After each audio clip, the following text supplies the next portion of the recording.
Introduce Yan Ong. Yang is based in Malaysia. And hi, Yang. Hello. So, Yang will be sharing with us about practicing in a world of impossible standards. Thank you. Hi, everyone. Thanks for having me, and to the three M's, Mariella, Mai, and Mariana, for creating this conference. I hope I'm not going to be a bit off topic today because I'm not actually going to be talking about the practice, but instead about us as women in the practice. I have 10 minutes, so I'm going to get right into it. So recently something came to my attention while I've been organizing like my own online yoga classes and events online.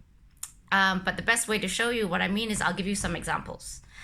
And it really upset me because it was something that shouldn't have even been an issue.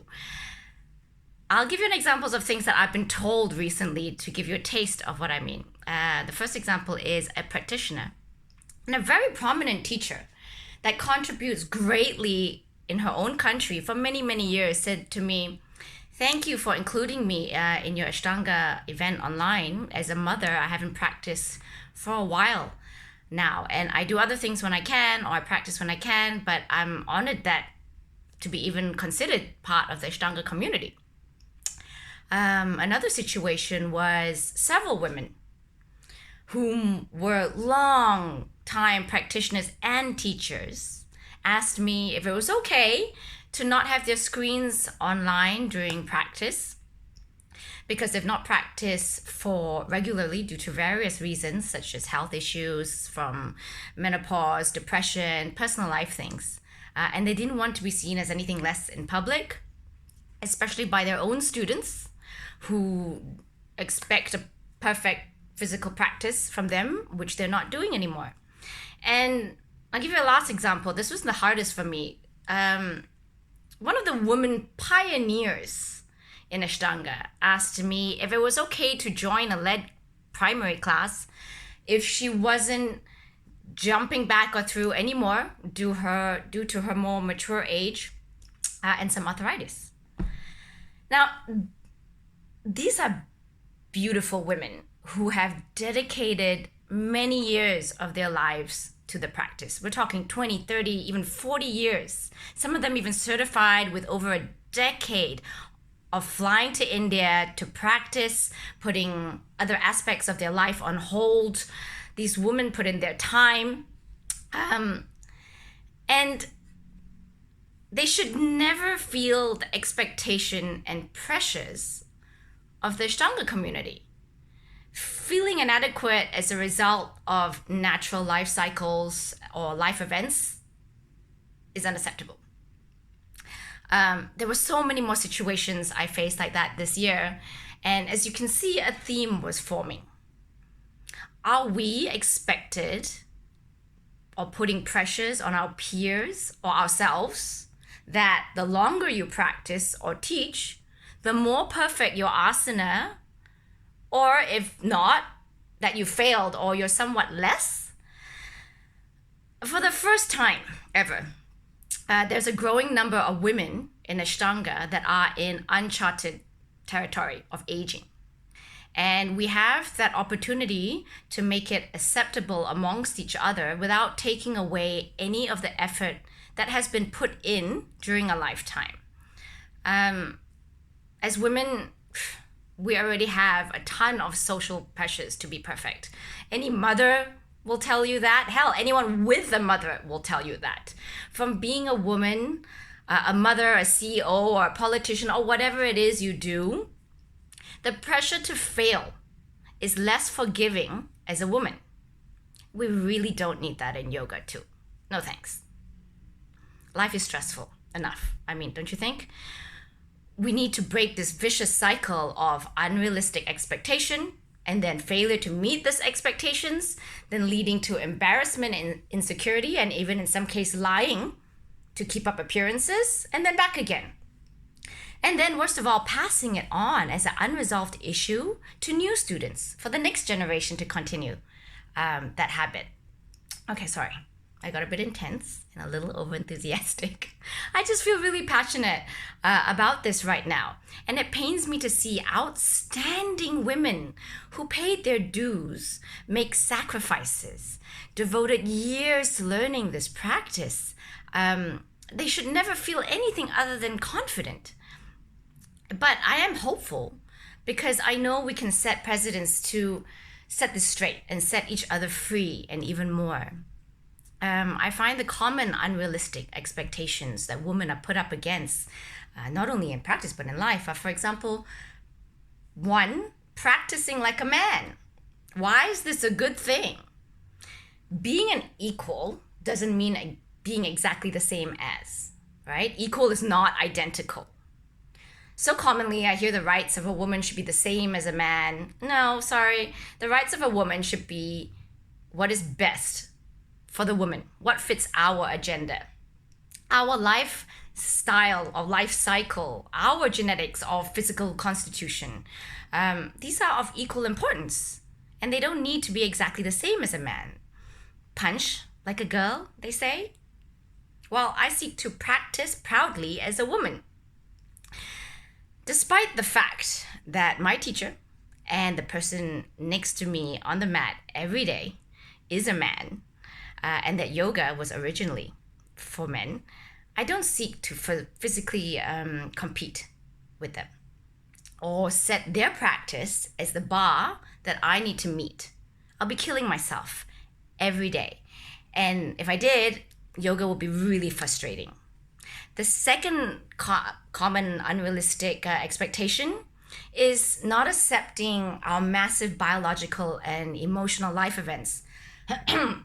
Our body changes more, fluctuates more than men, and they need to be accommodated and accepted.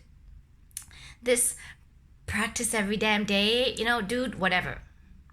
Don't beat yourself up. This is not a religion, and guilt shouldn't have any place in it. If you hashtag practice every damn day, that's great, that's awesome. But how is that supportive to the women around you? Am I thinking about you if I hashtag I make money every day? Do you feel inspired? Or did I just make you feel really bad on the days that you didn't? If someone makes money every day, they don't need to tell you about it, right? As women in life, we juggle more. Especially if you are married or you're a mother or you look after your elders, you have a ton of responsibility. People depend on you. We juggle more not because it's unfortunate, but because we're just better at it.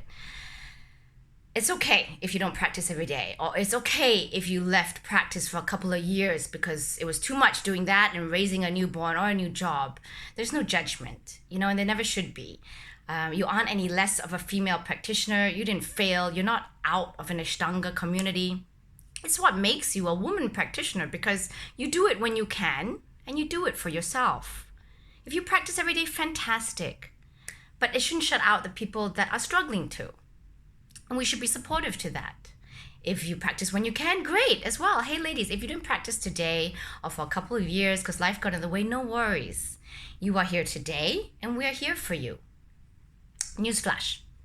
If you are now doing half or less than what you used to, that makes no difference to the lives of anyone around you. But the fact that you are still trying to do something makes all the difference to you. I once came across an Ashtanga teacher that admitted he had devoted so much time to being on the mat in his earlier years at the sacrifice of being present in his own marriage, the birth and raising of his children. And he regretted that he never found balance for the rest of his life after losing them. We must strive for both balance and acceptance. Balance is more important to be a better human than a better asana practitioner. Acceptance being shit happens, tomorrow's another day to try. Here's a reality check. Yoga was originally for men. Our practice was created by a man using his experience. There's nothing wrong with that. It's just history. It's neither positive or negative, but a simple fact. Nobody knew women would be practicing this practice in the numbers that we are today. let alone doing it every day for decades when it was created. So accepting this reality is important. So we don't kill ourselves to meet an expectation that really nobody set for us. I have about 3 minutes if you allow me to finish off. I don't know. Is that okay? You can count me out if you want. It's up to you. But just a quick one. I'll finish it super soon. We are the first women ever in centuries, or rather this millennia of civilization, that are practicing this practice for many years. We are the experiment. I mean, how cool is that? I'll give you an example. Last conference Sharathji did for Asia, I read a question submitted to him about menopause. And he answered that he had no direct experience with that and therefore no answer. And that when it comes to matters deeply personal and specific of women, he will not know from personal experience, and he depends on experienced women practitioners to share it with him. It was fantastic to hear him be so honest, so truthful, and not need to have all the answers. It was egoless and factual. And that's okay, because his true reality is a good place for us to start. Promote honesty of where we are at. Set examples that there's no expectation for anything other than where we are at. We are at the first life cycle of women living today that have practiced for decades through our lives, our adulthood, career, pregnancy, menopause, and beyond. 100 years ago, this never happened. I mean, really, some perspective, right?